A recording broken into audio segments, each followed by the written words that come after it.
I'm a woman with chronic schizophrenia. I've spent hundreds of days in psychiatric hospitals.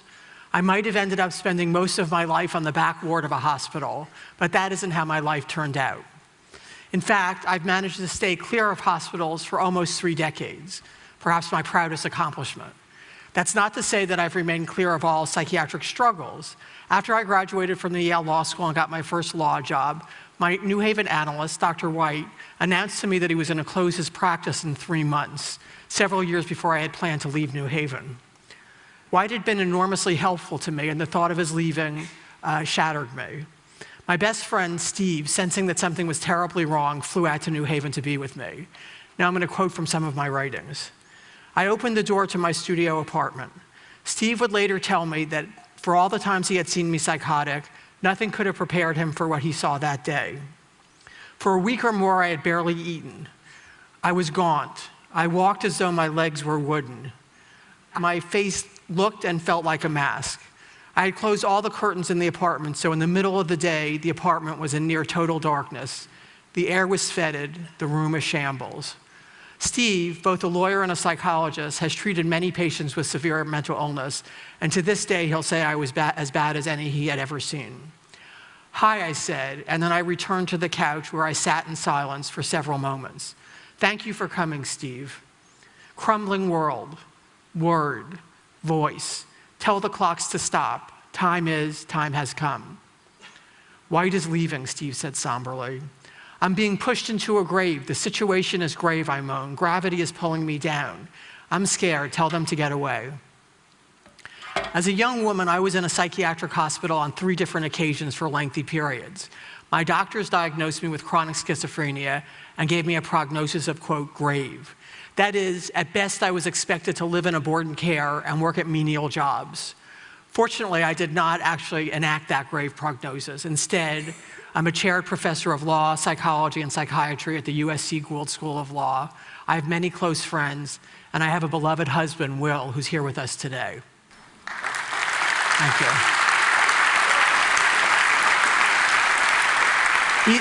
He's definitely the star of my show. I'd like to share with you how that happened and also describe my experience of being psychotic. I hasten to add that it's my experience because everyone becomes psychotic in his or her own way. Let's start with the definition of schizophrenia. Schizophrenia is a brain disease. Its defining feature is psychosis, or being out of touch with reality. Delusions and hallucinations are hallmarks of the illness. Delusions are fixed and false beliefs that aren't responsive to evidence, and hallucinations are false sensory experiences. For example, when I'm a psychotic, I often have the delusion that I've killed hundreds of thousands of people with my thoughts. I sometimes have the idea that nuclear explosions are about to be set off in my brain. Occasionally, I have hallucinations, like one time I turned around and saw a man with a raised knife. Imagine having a nightmare while you're awake. Often, speech and thinking become disorganized to the point of incoherence. Loose associations involves putting together words that may sound a lot alike but don't make sense. And if the words get jumbled up enough, it's called word salad. Contrary to what many people think, schizophrenia is not the same as multiple personality disorder or split personality. The schizophrenic mind is not split, but shattered. Everyone has seen a street person, unkempt, probably ill-fed, standing outside of an office building, muttering to himself or shouting. This person is likely to have some form of schizophrenia. But schizophrenia presents itself across a wide array of socioeconomic status, and there are people with the illness who are full-time professionals with major responsibilities. Several years ago, I decided to write down my experiences and my personal journey, and I want to share some more of that story with you today to convey the inside view. So the following episode happened the 7th week of my first semester of my first year at Yale Law School, quoting from my writings. My 2 classmates, Rebel and Val, and I had made the date to meet in the law school library on Friday night to work on our memo assignment together. But we didn't get far before I was talking in ways that made no sense. Memos are visitations, I informed them. They make certain points. The point is on your head. Pat used to say that. Have you killed anyone? Rebel and Val looked at me as if they or I had been splashed in the face with cold water. What are you talking about, Ellen? Oh, you know, the usual, who's what, what's who, heaven and hell. Let's go out on the roof. It's a flat surface, it's safe. Rebel and Val followed, and they asked what had gotten into me. "This is the real me," I announced, waving my arms above my head.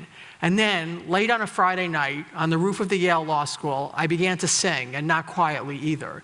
"Come to the Florida sunshine bush. Do you want to dance?" "Are you on drugs?" one asked. "Are you high?" "High, me? No way, no drugs. Come to the Florida sunshine bush, where there are lemons, where they make demons." "You're frightening me," one of them said, and Rebel and Val headed back into the library. I shrugged and followed them. Back inside, I asked my classmates if they were having the same experience of words jumping around our cases as I was. "I think someone's infiltrated my copies of the cases," I've said. "We've got a case to joint. I don't believe in joints, but they do hold your body together." It's an example of loose associations. Eventually, I made my way back to my dorm room. And once there, I couldn't settle down. My head was too full of noise, too full of orange trees and law memos I could not write and mass murders I knew I would be responsible for. Sitting on my bed, I rocked back and forth, moaning in fear and isolation. This episode led to my first hospitalization in America. I had 2 earlier in England, continuing with the writings. The next morning, I went to my professor's office to ask for an extension on the memo assignment, and I began gibbering unintelligibly as I had the night before, and he eventually brought me to the emergency room. Once there, someone I'll just call the doctor and his whole team of goons swooped down, lifted me high into the air, and slammed me down on a metal bed with such force that I saw stars. Then they strapped my legs and arms to the metal bed with thick leather straps. A sound came out of my mouth that I'd never heard before. Half groan, half scream, barely human, and pure terror. Then the sound came again, forced from somewhere deep inside my belly and scraping my throat raw. This incident resulted in my involuntary hospitalization. One of the reasons the doctors gave for hospitalizing me against my will was that I was, quote, gravely disabled. To support this view, they wrote in my chart that I was unable to do my Yale Law School homework. I wondered what that meant about much of the rest of New Haven. During the next year, I would spend 5 months in a psychiatric hospital. At times, I spent up to 20 hours in mechanical restraints. Arms and legs tied down, arms and legs tied down with a net tied tightly across my chest. I never struck anyone, I never harmed anyone, I never made any direct threats. If you've never been restrained yourself, you may have a benign image of the experience. There's nothing benign about it. Every week in the United States, it's been estimated that 1 to 3 people die in restraints. They strangle, they aspirate their vomit, they suffocate, they have a heart attack. It's unclear whether using mechanical restraints is actually saving lives or costing lives. While I was preparing to write my student note for the Yale Law Journal on mechanical restraints, I consulted an eminent law professor who was also a psychiatrist and said surely he would agree that restraints must be degrading, painful, and frightening. He looked at me in a knowing way and said, "Ellen, you don't really understand. These people are psychotic. They're different from me and you. They wouldn't experience restraints as we would." I didn't have the courage to tell him in that moment that no, we're not that different from him. We don't like to be strapped down to a bed and left to suffer for hours any more than he would. In fact, until very recently, and I'm sure some people still hold it, is the view that restraints help psychiatric patients feel safe. I've never met a psychiatric patient who agreed with that view. Today, I like to say I'm very pro-psychiatry, but very anti-force. I don't think force is effective as treatment. And I think using force is a terrible thing to do to another person with a terrible illness. Eventually, I came to Los Angeles to teach at the University of Southern California Law School. For years, I had resisted medication, making many, many efforts to get off. I felt that if I could manage without medication, I could prove that, after all, I wasn't really mentally ill. It was some terrible mistake. My motto was the less medicine, the less effective. My LA analyst, Dr. Kaplan, was urging me just to stay on medication and get on with my life, but I decided I wanted to make one last college try to get off, quoting from the text. I started the reduction of my meds, and within a short time, I began feeling the effects.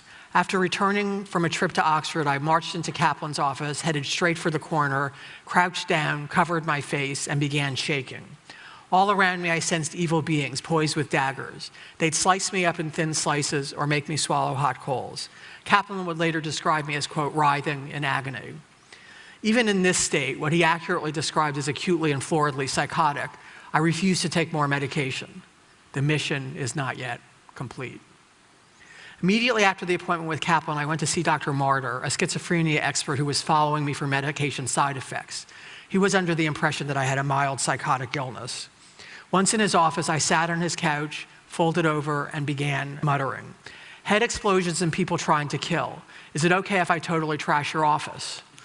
You need to leave if you think you're going to do that, said Martyr. Okay, small, fire on ice. Tell them not to kill me. Tell them not to kill me. What have I done wrong? Hundreds of thousands with thoughts, interdiction. Ellen, do you feel like you're dangerous to yourself or others? I think you need to be in the hospital. I could get you admitted right away and the whole thing could be very discreet. Ha, ha, ha. You're offering to put me in hospitals? Hospitals are bad, they're mad, they're sad. One must stay away. I'm God, or I used to be. At that point in the text where I said, I'm God, or I used to be, my husband made a marginal note. He said, did you quit or were you fired? I give life and I take it away. Forgive me for I know not what I do.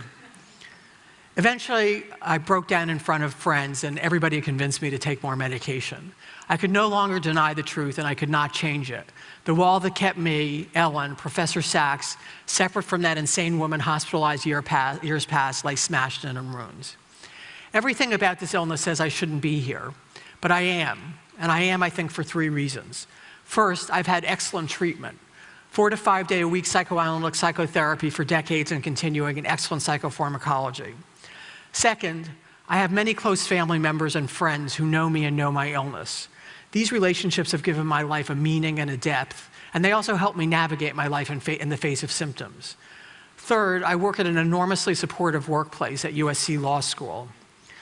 This is a place that not only accommodates my needs, but actually embraces them. It's also a very intellectually stimulating place, and occupying my mind with complex problems has been my best and most powerful and most reliable defense against my mental illness. Even with all that, excellent treatment, wonderful family and friends, supported work environment, I did not make my illness public until relatively late in life. And that's because the stigma against mental illness is so powerful that I didn't feel safe with people knowing. If you hear nothing else today, please hear this. There are not schizophrenics. There are people with schizophrenia. And these people may be your spouse, they may be your child, they may be your neighbor, they may be your friend, they may be your coworker. So let me share some final thoughts.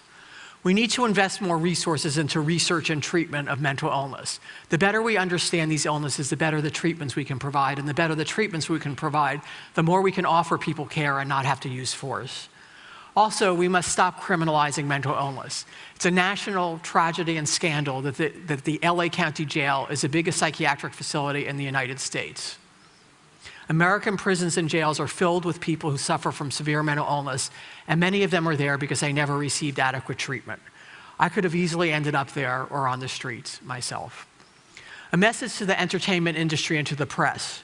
On the whole, you've done a wonderful job fighting stigma and prejudice of many kinds. Please continue to let us see characters in your movies, your plays, your columns who suffer with severe mental illness. Portray them sympathetically and portray them in all the richness and depth of their experience as people and not as diagnoses. Recently, a friend posed a question. If there were a pill I could take that would instantly cure me, would I take it? The poet Rainer Maria Rilke was offered psychoanalysis. He declined, saying, don't take my devils away because my angels may flee too. My psychosis, on the other hand, is a waking nightmare in which my devils are so terrifying that all my angels have already fled. So would I take the pill in an instant? That said, I don't wish to be seen as regretting the life I could have had if I'd not been mentally ill, nor am I asking anyone for their pity. What I rather wish to say is that the humanity we all share is more important than the mental illness we may not. What those of us who suffer with mental illness want is what everybody wants. In the words of Sigmund Freud, to work and to love. Thank you. Thank you. Thank you. Very kind. Thank you. Thank you. Thank you.